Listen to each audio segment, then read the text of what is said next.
Every single day. You recite 7 verses. Not once. Not twice. At least 17 times.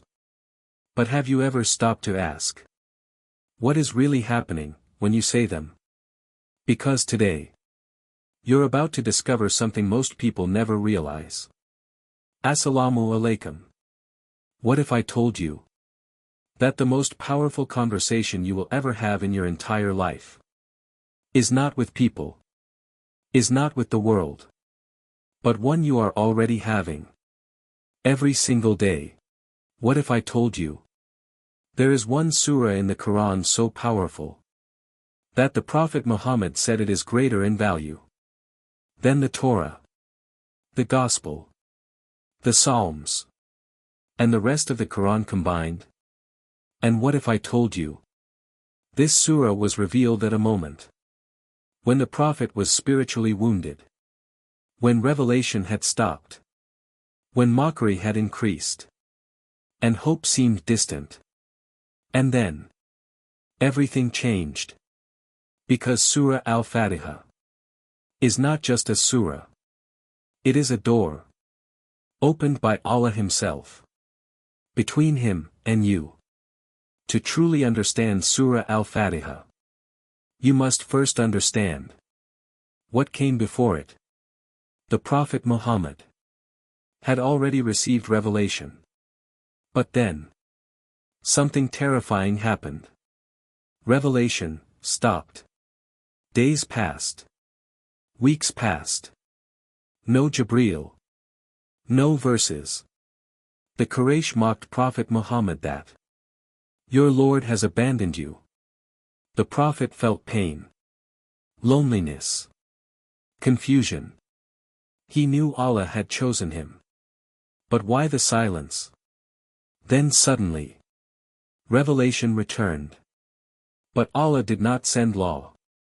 He did not send commands. Allah sent a conversation. Jibreel came down with a surah unlike any other. Not long. Not complex. But complete. 7 verses. This was Surah Al-Fatihah. The first surah revealed as a complete unit. And it is placed as the opening of the Qur'an, the heart of prayer, the center of worship.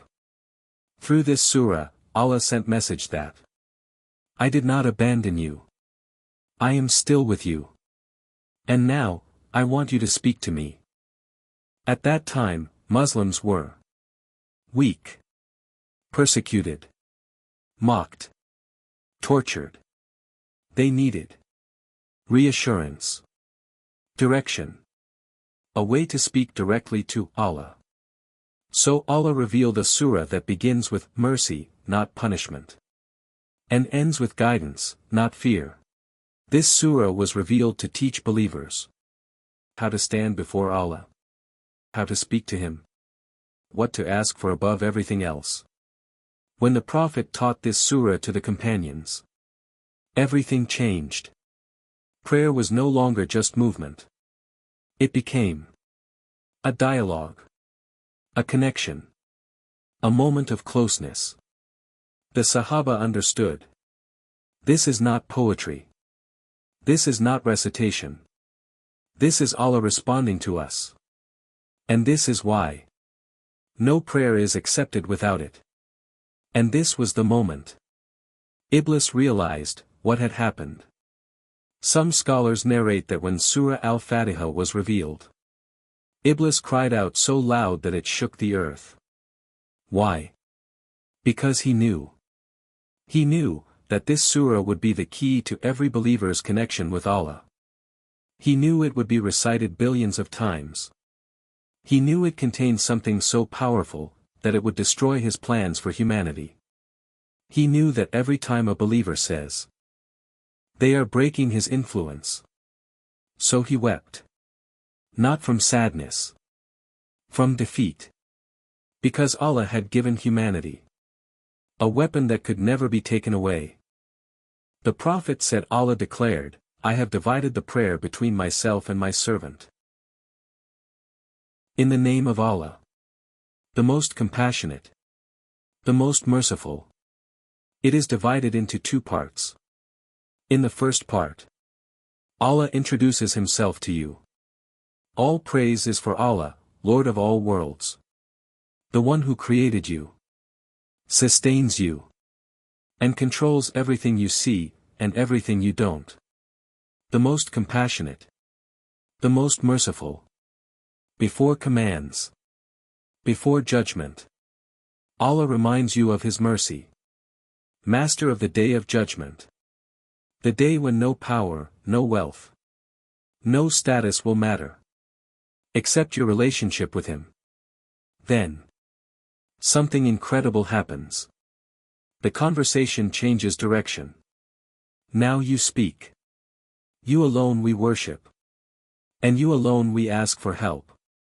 Not our jobs. Not people. Not the world. Only Allah. And then comes the most important request a human can ever make. Guide us to the straight path. Not wealth. Not comfort. Not success. But guidance. The path of those you have blessed, not those you are displeased with, or those who are astray. A path of light. A path of truth. A path that leads back to Allah. This is why Surah Al-Fatihah is the heart of your prayer. And this is why Allah listens every single time you recite it. But wait. There's more to this surah than you think. Let me reveal 3 hidden secrets that scholars have discovered. Secret number 1, it's a cure. The companions used Al-Fatihah to cure physical ailments. There's a famous story. A companion was traveling and came across a tribe. The chief of the tribe was bitten by a scorpion and was dying. The companion said, I can cure him, but you have to give us compensation. They agreed. He recited Surah Al-Fatihah over the man, and he was healed instantly. Secret number 2, it contains the entire Qur'an. Scholars call it Al-Kitab, the mother of the book. Why? Because every theme in the Qur'an is summarized in these 7 verses. Oneness of God, you alone we worship. Prophethood, the path of those you have blessed, the prophets. Accountability, Master of the Day of Judgment. Worship, you alone we worship. Guidance, guide us to the straight path. The hereafter, the Day of Judgment. Want to understand the whole Qur'an?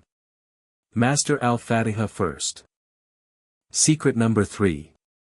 It has 3 types of power. Imam Ibn al-Qayyim said Al-Fatihah is a prayer. It's literally called as salah, a supplication. You're asking Allah for guidance, a remembrance. You're remembering Allah's attributes, 3 dimensions. 1 surah. That's why it's mandatory in every rak'ah. Because prayer without Al-Fatihah is like a body without a soul. Now tell me, will you ever recite Al-Fatihah the same way again? Will you ever rush through it like it's just a formality? Or will you feel every word, knowing that the Creator of the universe is responding to you in real time? Be honest with yourself. We rush through it. We think about work, about problems, about what we're going to eat for dinner. And we miss the miracle that's happening. We miss the conversation. We miss Allah's response. But here's the good news, it's never too late. Today can be the day everything changes. Today can be the day you rediscover your prayer. And I'm going to give you a challenge that will make this real for you. Here's the 7-day transformation challenge. Day 1, memorize the translation. Day 2 to 3, pray as slowly as possible. Pause between verses. Feel the conversation. Day 4, say Bismillah before every action. Day 5, say Alhamdulillah for something specific. Feel His Lordship. Day 6, whenever you feel anxious or stressed, repeat. Day 7, ask for guidance constantly. Can you do this? Comment below.